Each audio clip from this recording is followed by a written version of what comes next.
Hello friends, ನಮ್ಮ ಅಡುಗೆ ನಿಮ್ಮ ರುಚಿಗೆ ಸ್ವಾಗತ.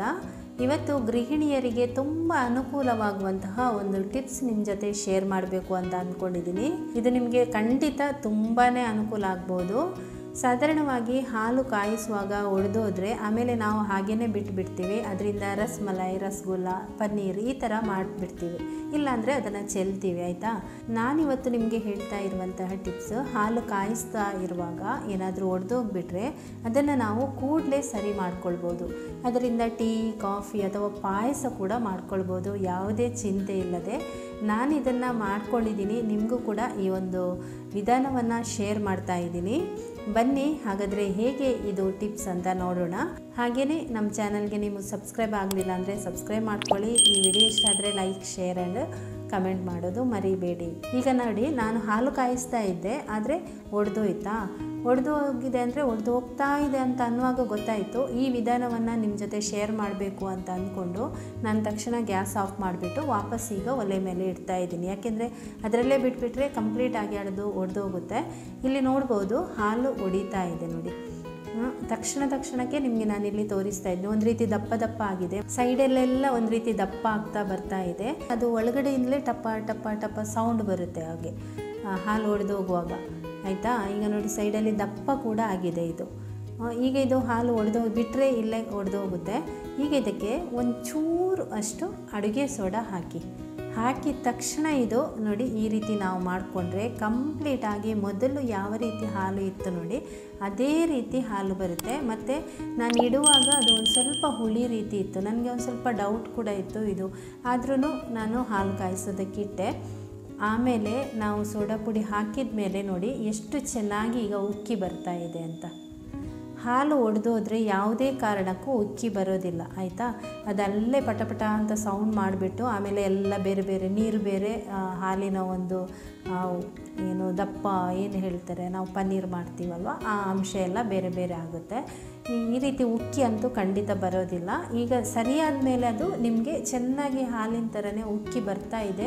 ಹಾಗೆಯೇ ಸ್ವಲ್ಪನೂ ದಪ್ಪ ಇಲ್ಲ, ಕಂಪ್ಲೀಟಾಗಿ ಮೊದಲಿನ ರೀತಿಯೇ ಅದು ಆಗ್ತಾ ಬರುತ್ತೆ. ಇದೆಲ್ಲ ಬೇಗ ಆಗಿಬಿಡಬೇಕು, ಒಂದೇ ಸಲಕ್ಕೆ ಆಗುತ್ತೆ. ಇದು ಹಾಕಿದ ತಕ್ಷಣ ನಾವು ಸೌಟಿಂದ ಅದನ್ನು ಈ ರೀತಿ ತಿರುಗಿಸಿದ ತಕ್ಷಣ ಅದು ಸರಿಯಾಗಿಬಿಡುತ್ತೆ ವಾಪಸ್ಸು.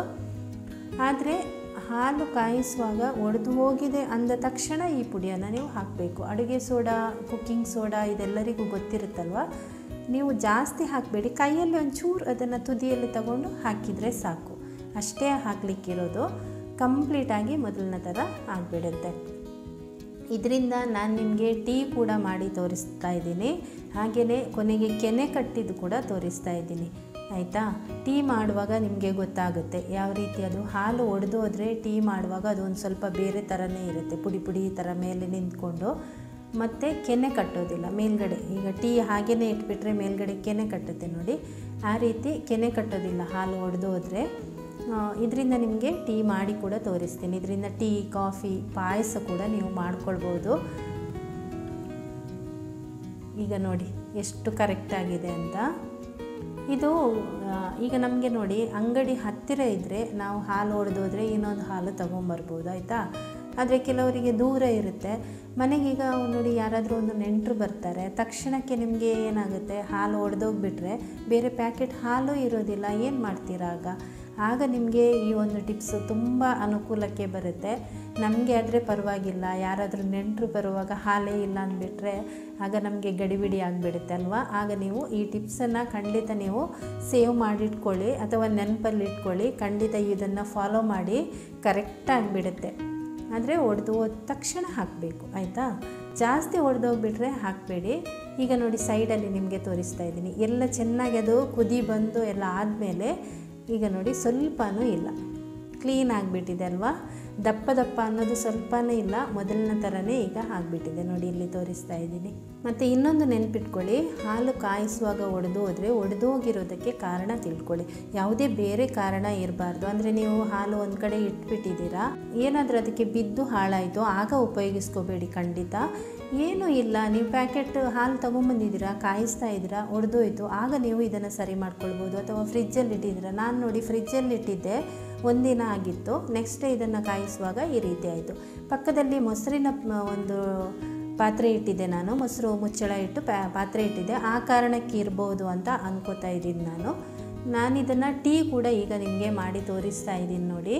ಅರ್ಧ ಅದರಲ್ಲಿ ಹಾಲು ತೊಗೊಂಡು, ಒಂದು ಲೋಟದಲ್ಲಿ ಅರ್ಧ ಲೋಟದಷ್ಟು ಹಾಲು ತೊಗೊಂಡು ಸ್ವಲ್ಪ ನೀರು ಹಾಕಿ ಟೀ ಮಾಡಿ ತೋರಿಸ್ತಾ ಇದ್ದೀನಿ. ಟೀ ಯಾಕೆ ನಾನು ಮಾಡಿ ತೋರಿಸ್ತಾ ಇದ್ದೀನಿ ಅಂತ ಹೇಳಿದರೆ, ನಿಮಗೆ ನೋಡಿ ಟೀ ಮಾಡುವಾಗ ನಾನು ಮೊದಲೇ ಹೇಳಿದಾಗೆ ಒಡೆದ ಹಾಲಿನಲ್ಲಿ ಅಂದರೆ ಒಂದು ಸ್ವಲ್ಪ ತರಿ ಒಡೆದ್ಬಿಟ್ರೆ ಅದರಲ್ಲಿ ಕೂಡ ಟೀ ಮಾಡ್ಕೋಬೋದು, ಆಯಿತಾ. ಆದರೆ ಅದರಲ್ಲಿ ನಾವು ಮಾಡುವಾಗ ಒಂದು ರೀತಿ ತರಿಯಾಗಿ ಮೇಲ್ಗಡೆ ಬರುತ್ತೆ. ಅದು ಟೀ ಎಲ್ಲ ಸೋಸಿದ ಮೇಲೆ ನಿಮಗೆ ತೋರಿಸ್ತೀನಿ. ಮೇಲ್ಗಡೆ ಅದು ಒಡೆದಿದ್ರೆ ಅದು ಒಂದು ರೀತಿ ಪುಡಿಯಾಗಿ ಎಲ್ಲ ಬರುತ್ತೆ ನೋಡಿ. ಮೇಲೆ ಎಷ್ಟು ಕ್ಲೀನ್ ಆಗಿದೆ ಅಲ್ವಾ, ಪರ್ಫೆಕ್ಟ್ ಆಗಿದೆ ಇದು. ಒಂದು ಸ್ವಲ್ಪನೂ ಏನು ಕೂಡ ಹಾಳಾಗಿಲ್ಲ. ಇನ್ನೊಂದು ಒಂದು ಸ್ವಲ್ಪನೂ ಹುಳಿ ಸ್ಮೆಲ್ ಕೂಡ ಇಲ್ಲ. ಹಾಲು ಕೂಡ ಹಾಗೇ, ಟೀ ಮಾಡಿದ ಮೇಲೂ ಹಾಗೇ ನಿಮಗೆ ಒಂದು ಸ್ವಲ್ಪನೂ ಇದು ಹಾಲು ಒಡೆದೋಗಿದೆ ಅಥವಾ ನಾವು ಅದನ್ನು ಸರಿ ಮಾಡಿಬಿಟ್ಟು ಅದರಲ್ಲಿ ಮಾಡಿದ್ದೀವಿ ಅಂತ ಏನು ಚೂರು ಕೂಡ ಗೊತ್ತಾಗೋದಿಲ್ಲ. ಖಂಡಿತ ನೀವು ಈ ಟಿಪ್ಸನ್ನು ನೀವು ಟ್ರೈ ಮಾಡ್ಬೋದು. ಹಾಗೆಯೇ ನಿಮಗೀಗ ಹಾಲು ಕೆನೆ ಕಟ್ಟಿದ್ದು ಕೂಡ ತೋರಿಸ್ತೀನಿ ನಾನೀಗ. ಅದು ಹೇಗೆ ಅಂದರೆ, ನಾನು ಕೆನೆ ಕಟ್ಟಲಿಕ್ಕೆ ಅಂತ ಏನು ಇಡಲಿಲ್ಲ, ಸ್ವಲ್ಪ ಹೊತ್ತು ಹಾಗೇ ಬಿಟ್ಬಿಟ್ಟಿದ್ನಲ್ವ. ಆಮೇಲೆ ನೋಡಿ ಯಾವ ರೀತಿ ಕೆನೆ ಕಟ್ಟಿದೆ ಅಂತ ಅಲ್ವಾ. ಪರ್ಫೆಕ್ಟ್ ಆಗಿದೆಯಲ್ವಾ ಹಾಲು. ನಿಮಗೂ ಕೂಡ ಈ ಟಿಪ್ಸ್ ಅನುಕೂಲ ಆಗ್ಬೋದು ಅಂತ ಅಂದ್ಕೊಂಡಿದ್ದೀನಿ. ಖಂಡಿತ ನೀವು ಇದನ್ನು ಟ್ರೈ ಮಾಡಿ. ಜಾಸ್ತಿ ಏನಾದರೂ ಒಡೆದು ಹೋಗಿಬಿಟ್ರೆ ಆಗ ಇದನ್ನು ಮಾಡಬೇಡಿ. ನಿಂಬೆ ರಸ ಹಾಕಿಬಿಟ್ಟು ಪನ್ನೀರ್ ಮಾಡ್ಕೊಳ್ಳಿ. ಆಗ ಅದರಿಂದ ಯಾವುದೇ ಒಂದು ರಸಮಲೈ, ರಸಗುಲ್ಲ, ಪನ್ನೀರ್ ಏನು ಕೂಡ ಮಾಡ್ಕೊಳ್ಬೋದು. ಖಂಡಿತ ಈ ಟಿಪ್ಸ್ ನಿಮಗೆ ಅನುಕೂಲ ಆಗಿದ್ದರೆ, ಈ ವಿಡಿಯೋ ಇಷ್ಟ ಆದರೆ ಒಂದು ಲೈಕ್ ಮಾಡಿ, ಶೇರ್ ಮಾಡಿ, ಕಮೆಂಟ್ ಮಾಡಿ. Thank you.